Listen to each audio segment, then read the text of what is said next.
बिस्मिल्लाहिर्रहमानिर्रहीम। अस्सलाम वालेकुम। मैं ज़की अब्बास हूँ। नाज़रीन, आज 25 फरवरी है, मंगल का दिन है, और जिस तरीके से इजराइल की जानिब से अपने कैदियों को छुड़वाने के लिए मुज़ाकराती दौर शुरू किया गया, जंग बंदी हुई और फिर इसमें ट्रंप की जानिब से एक अहम तरीन किरदार अदा किया गया, और अभी तक तकरीबन 29 के करीब जो इजरायली कैदी हैं वो रिहा हुए हैं,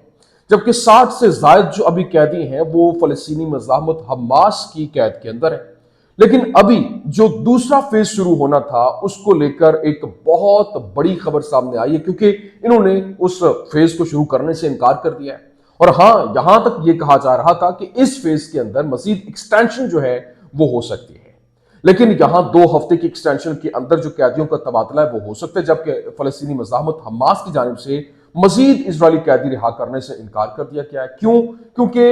इसराइल की जानिब से जो 602 फलस्तीनी कैदी रिहा करने थे, उन्होंने वो कैदी रिहा नहीं किए, और इस वक्त इसराइल के अंदर जगह जगह पर एहतजाज हो रहे हैं और लोग जो है वो जंगबंदी मुआहदे की बात कर रहे हैं और ये कह रहे हैं कि तमाम के तमाम जो यरगमाली हैं उनको वापस लाया जाए, उनको रिहा करवाया जाए। लेकिन यहां पर अब एक बड़ा जो ब्रेक थ्रू हुआ है, और क्योंकि नेतन्याहू अपनी हुकूमत बचाने के लिए वो किसी हद तक भी जा सकता है, और उसको मालूम है कि जंग जो है वो वाहिद हल है इसकी हुकूमत बचाने के हवाले से, क्योंकि अगर ये जंग नहीं छिड़ती तो इसके खिलाफ जो करप्शन चार्जेस हैं या फिर जो तहकीकात हो रही हैं वो एक्टिव हो जाएंगी और इसकी गवर्नमेंट का धड़न तख्ता हो सकता है। लेकिन अब जो जिस तरह से समोट्रिच इसका वजीर खजाना है, जिस तरह से दूसरा जो बेजलाल समोट्रिच के साथ दूसरा एक इतमार बेन गविर है, वो जंग के लिए बात कर रहे थे, हमास के खात्मे की बात कर रहे थे, और वो कह रहे थे कि गजा के ऊपर मुकम्मल तौर पर हमारा तसल्लुत होना चाहिए। अब जनाब वाला इनके अपने वजीर की जानिब से बाकायदा तौर पर यह क्लेम किया गया और कहा गया कि हमारी कॉस्ट बहुत बड़ी है, और क्योंकि गजा के ऊपर हमने जो इतनी मेहनत की है वो सारी की सारी रायगाह चली जाएगी सिर्फ और सिर्फ इन कैदियों के लिए, चंद लोगों के लिए। अब इनको अगर इनकी जान जाती है तो चली जाए, लेकिन हम इससे स्टेप बैक नहीं होंगे। इनको मारने के हवाले से कि उनके ऊपर बेशक स्ट्राइक करना पड़ती है या फिर वो अगर मारे जाते हैं तो इसमें कोई दूसरी राय नहीं होनी चाहिए। हम अपना एक बहुत बड़ा जो इनिशिएटिव है उससे स्टेप बैक नहीं हो सकते। जिसके बाद वहां पर खाना जंगी का माहौल है, एहतजाज हो रहे हैं और बड़े पैमाने पर लोग जो है वो सड़कों के ऊपर है। ये क्या मामला है ये आपके सामने रखना है। और फिर दूसरी जानिब जो गोलान हाइट्स हैं इसराइल की जानिब से वहां पर तसल्लुत जो है वो जमाया गया, कब्जा किया गया था, और क्योंकि ये शाम का वो पहाड़ी और वो माउंट हरमोन का इलाका जो सारे का सारा है, वहां पर जो बफर जोन इसराइल की जानिब से कायम किए गए थे, अब वहां पर जो है वो उस बॉर्डर के साथ शाम के अंदर जो है वो एक बगावत का बीज बोया गया है। लेकिन यहां पर शाम से हमले जो है वो शुरू हो गए, रेजिस्टेंस जो है वो एक्टिव हो गई है, और ये मैंने आपको पहले कहा था कि ये इसराइल के लिए एक बहुत बड़ी चैलेंजिंग सिचुएशन बन सकती है, क्योंकि जो मुहाज है लेबनान, सीरिया, इजिप्ट, जॉर्डन, फलस्तीन, यमन और ये ईरान, ये एक बहुत बड़ा मुहाज जो है वो खुलने वाला है और जो इनके लिए बहुत बड़ा चैलेंज बन सकता है। अब ये क्या मामला है ये आपके सामने रखना। और फिर अभी यूरोप और अमेरिका जो है वो आमने सामने आ गए, जबकि इस वक्त जो नया जर्मनी का वज़ीर आज़म मुंतखब हुआ है, चांसलर जो मुंतखब हुआ है, वो तो जनाब वाला उसकी जानिब से भरपूर तरीके से इसराइल की सपोर्ट और फिर यूक्रेन की सपोर्ट और अमेरिका से आज़ादी का ऐलान कर दिया गया। और फिर अब जो यूक्रेन जंगबंदी है वो सबोताज करने की जो प्लानिंग है वो सामने आ गई है। मतलब जो सारे के सारे जंग बंद करवाने की कोशिश हो रही थी वो अब सारी की सारी धड़न तख्ता उसका होता दिखाई दे रहा है और वो खाक में मिलती दिखाई दे रही है। कैसे, ये तमाम पर डिटेल्स वन बाय वन आपके सामने रखते हैं। अच्छा नाज़रीन, सबसे पहले मैं आपको बता दूं, देखिए इस वक्त जो है वो सिनेरियो मुकम्मल तौर पर बदल चुका है, और आज जिस तरह से इजरायली पुलिस ने कॉमेडियन निताल बदरना को जो हैफा के अंदर अपने घर के अंदर मौजूद था वहां से उसको गिरफ्तार किया, और हालिया दिनों में होने वाले जो जुल्म सितम और इसके मुतअद्दिद शोज की मनसूखी के बाद जो है वो 7 अक्टूबर को आबादकारों की सूरत हाल को उकसाने और फिर उनका मजाक उड़ाने, वो जो 7 अक्टूबर को हुआ था, और लोगों के जज्बात को उभारने के जुर्म के अंदर इसको गिरफ्तार किया गया। और यही जो इनकी पैलेस्टीनियन अथॉरिटी है वो भी इसके अंदर मुलविस दिखाई दे रही है, और वो भरपूर तरीके से उनको इस तमाम तर सिनेरियो के अंदर एक सपोर्ट मुहैया करती हुई दिखाई दे रही है। जिस तरह से खबर यह है कि Palestinian authority militias kidnaps Mahmoud Jabbarin wanted by the Israeli army from Jenin refugee camp in the West Bank। मतलब जो वेस्ट बैंक है वहां पर जो रेफ्यूजी कैंप था जेनिन के अंदर, वहां इजरायली आर्मी को जो मोस्ट वांटेड शख्सियत थी महमूद जब्बारियन, उसको पैलेस्टीनियन अथॉरिटी ने गिरफ्तार करते हुए उनके हवाले कर दिया। आप खुद अंदाजा लगाएं कि ये होते हैं जो कि अपने ही गिराते हैं नशेमन पे बिजलियां, जो कि गद्दार लोग जो अंदर से आपके साथ मिले होते हैं, तो ये मामला यहां तक पहुंचा है। लेकिन अभी दूसरी जानिब जो मैंने मेन खबर जो आपको बताई कि इस वक्त इनके अपने लोग जो है, जो इस वक्त 60 से ज्यादा कैदी अभी फलस्तीनी मसाहमत के पास मौजूद हैं, उनको टारगेट पर रखने के हवाले से खबरें जो गर्दिश कर रही हैं, इसने पूरे इसराइल के अंदर जो है वो तरतली मचा के रखी हुई है और हालात बदलते हुए दिखाई दे रहे हैं। हुआ जनाब वाला यह कि इजरायली हुकूमत के वजीर हैं, खातून वजीर है ओरिएंट स्ट्रॉक, उसकी जानिब से जो है वो कहा गया कि इस वक्त जो सिनेरियो है वो मुकम्मल तौर पर बदल चुका है और जंग में फतह इसराइली यरगमालियों की वापसी से ज्यादा अहम है। मैं गजा पर स्ट्रेटेजिक फतह हासिल करने के लिए कुछ यरगमालियों को छोड़ने का साथ देती हूँ, अभी टाइम्स ऑफ इसराइल रिपोर्ट कर रहा है। टाइम्स ऑफ इसराइल ने बताया, ये खातून है और ये क्या कह रही है, वह कहती है कि जी religious Zionism stroke says victory over Hamas more important than returning all hostages. मतलब ये जितने भी होस्टेजेस हैं उनकी वापसी से ज्यादा अहम हमास के ऊपर बर्तरी है, हमास के ऊपर फतह है, हमास का खात्मा है। अभी टाइम्स ऑफ इसराइल ने मजीद बताया कि सगल then it reads asking her whether in the dilemma between ending the war and recovering all hostages, you are saying with the heavy heart, I am Minister or it struck,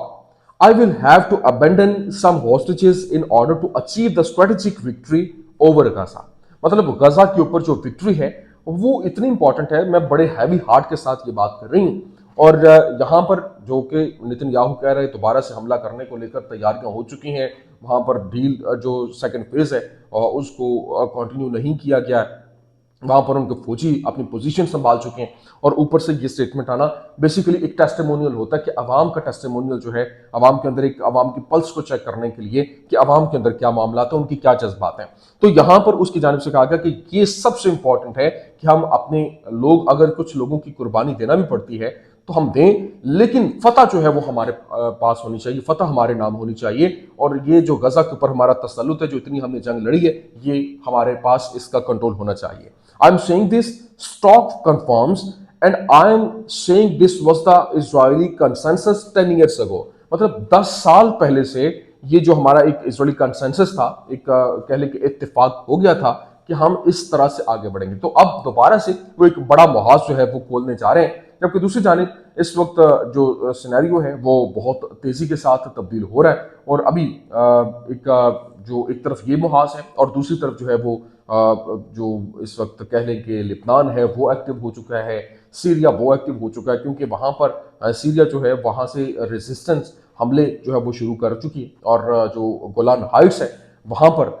तसल्लुत जमाने की जो बात हो रही थी और वो वापस लेने की बात हो रही थी, क्योंकि जिस तरह से अभी नेतन्याहू ने middle east, new middle east की बुनियाद की बात की और उसने ऐलान किया कि वो लिबनान के 5 निकात से पीछे नहीं हटेगा, ना ही शाम के अंदर जो बफर जोन है और माउंट हरमोन से वो पीछे हटेगा। वो इस बात की भी तस्दीक करता है कि वो हयात तहरीर शाम या फिर न्यू सीरियन आर्मी की जो अफवाज हैं उनको दमिश्क के जुनूब में दाखिल होने की इजाजत नहीं देगा। अब जब उसने ये सारे का सारा प्लान तरतीब दिया है तो यहां पर मंजरनामा एक और खुलकर सामने आया कि कैसे ये पूरे का पूरा खेल जो है वो बिगड़ता हुआ और बदलता हुआ दिखाई दे रहा है। क्यों? क्योंकि एक ऐसा लगता है कि शाम के जनूब के अंदर जो द्रूस और जो शुमाल के अंदर कुर्द इजरायली हिमायत के साथ जोग्राफियाई तौर पर मुसलसल इत्तेहाद बनाने की तरफ बढ़ रहे हैं और ये जनूबी शाम को गैर फौजी बनाने के इजरायली मुतालबे के बाद हुआ है। लेकिन अभी जो इंपॉर्टेंट चीज सामने आई है और अरब सोर्सेज की जानिब से कंफर्म किया गया और बताया गया कि इसराइल कुनैत्रा से ताल्लुक रखने वाले द्रूज वर्कर्स को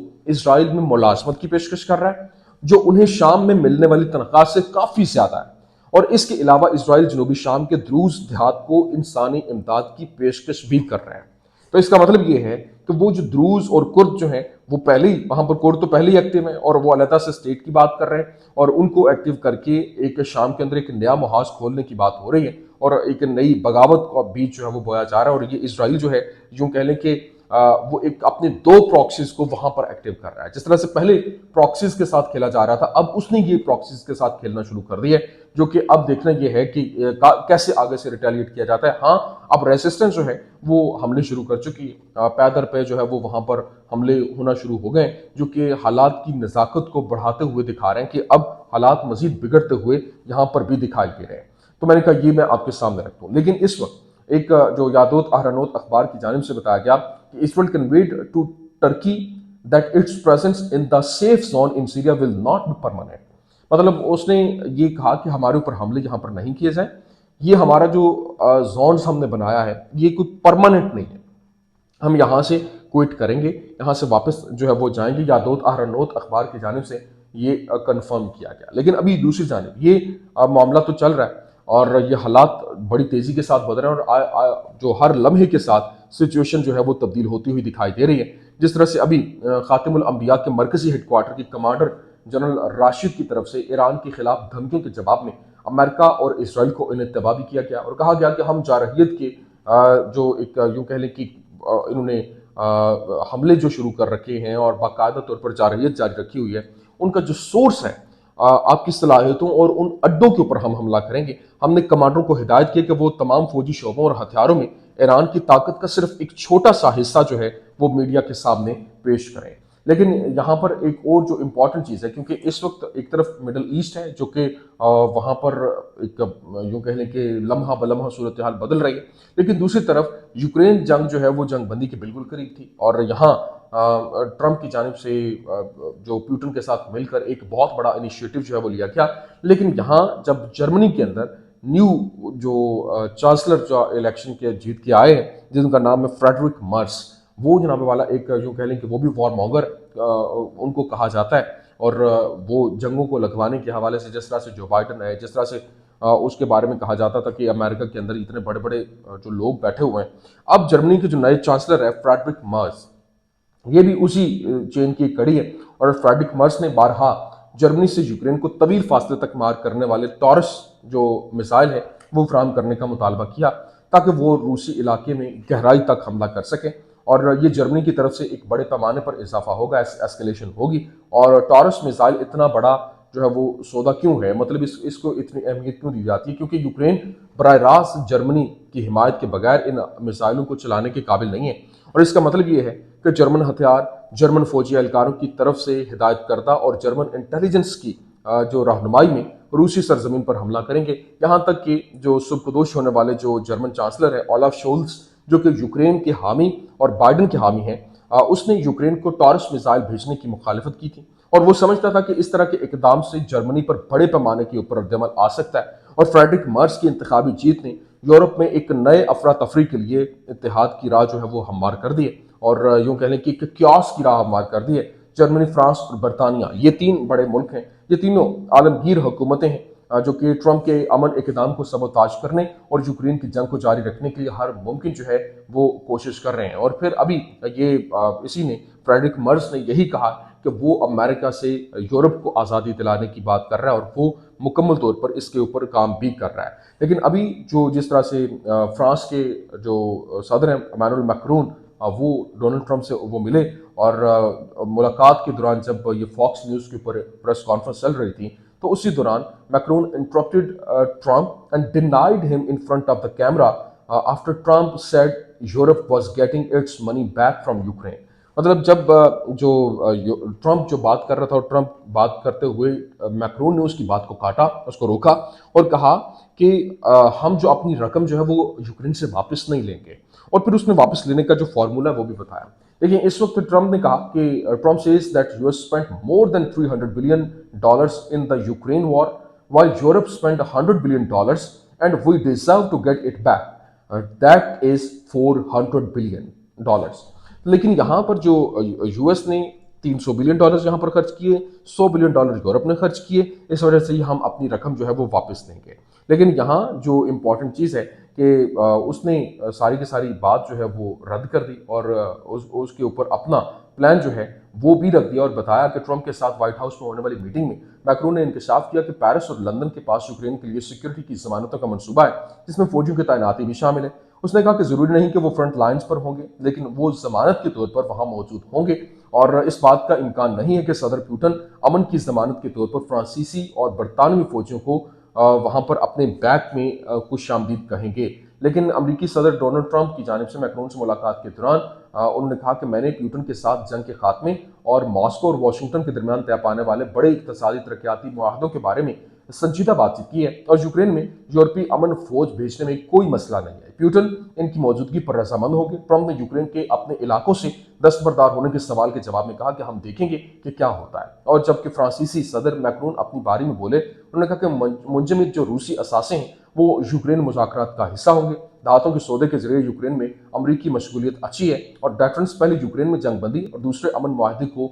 यकीनी बनाने में मदद कर सकता है। मतलब वो रूस के जो असासे मुंजमद असासे हैं वहां से ये 400 बिलियन रिकवर करने की बात कर रहे हैं, लेकिन यूक्रेन को मुकम्मल तौर पर सपोर्ट जो है वो जारी रहेगी, जो कि एक